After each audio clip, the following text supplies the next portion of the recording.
Hello and welcome.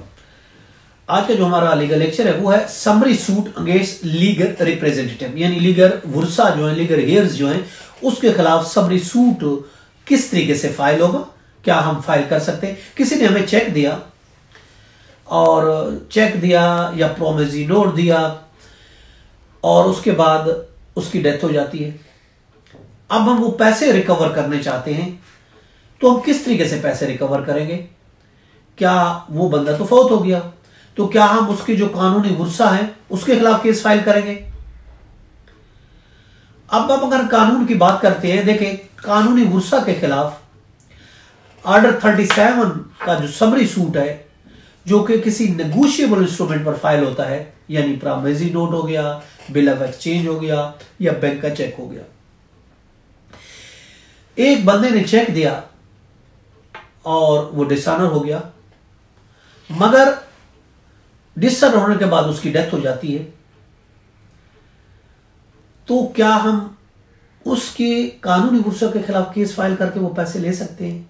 अब negotiable instrument को अगर हम देखते हैं, उसका सेक्शन 29 है, उसके लिए हमें देखना पड़ेगा। सेक्शन 29 है नेगोशिएबल इंस्ट्रूमेंट एक्ट 1881 का। वो ये कहता है a legal representative of the deceased person who sign his name to promissory note, bill of exchange or check is liable personally thereon unless he expressly limits his liability to the extent of assets received by him as such।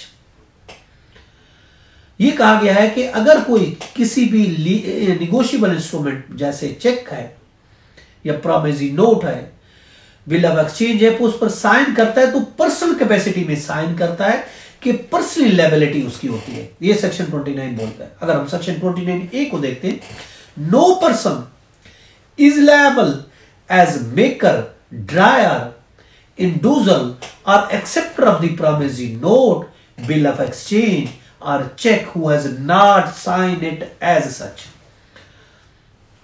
चुनाव negotiable instrument act section 29A यह कहता है, अगर किसी ने उस पर sign नहीं किए, किसी भी promissory note, bill of exchange या चेक पर साइन नहीं किए, तो वो साइन ना करने वाला बंदा किसी सूरत में वो लायबल नहीं होगा। वो मेकर नहीं कहलाएगा, वो drawer, endorser, acceptor of the promissory note नहीं होगा। जब तक वो साइन करता है तो वो सेक्शन 29 कहता है जो साइन करता है वो पर्सनल लायबल है। कानूनी वर्सा के खिलाफ ऐसा केस फाइल नहीं किया जा सकता, क्योंकि उस पर कानूनी वर्सा के सिग्नेचर नहीं है, वो लायबल नहीं है। लायबल वो होता है जिसने साइन किए हों।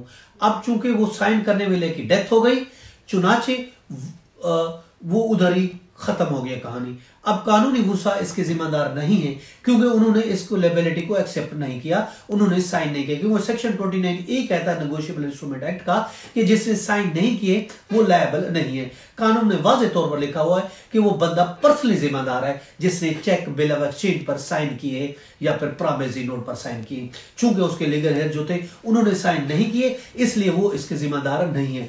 आप उसके कानूनी वर्सा के खिलाफ समरी सूट प्रोसीडिंग नहीं कर सकते। अगर किसी ने आपको प्रॉमिसरी नोट दिया है, बैंक साइन करके दिए हैं और बाद में डिसऑनर हो जाता है या पैसे आपने प्रॉमिसरी नोट के लेने हैं, तो फिर आप रिकवर नहीं कर सकते। अगर उसकी डेथ हो जाती है, आप उसके कानूनी वर्सा के खिलाफ केस फाइल नहीं कर सकते, क्योंकि वो एक पर्सनल लायबिलिटी थी जो उसको पूरी करनी थी और वो पर्सनल लायबिलिटी पूरी करने में नाकाम हो, उसके बाद उसकी डेथ हो गई, चुनाचे उसके खिलाफ आप केस फाइल नहीं कर सकते। उसके लिए रूलिंग है 2022 MLD 1555 लाहौर की रूलिंग है। 2022 MLD पेज है 1555 लाहौर। ये था हमारा आज का लीगल लेक्चर। इसके साथ मुझे इजाजत दीजिएगा, कर एक नए लीगल लेक्चर के साथ फिर मिलेंगे। उस वक्त तक अपना और अपने गिरद नवा का बहुत ख्याल रखिएगा। Have a nice day. Allah Hafiz.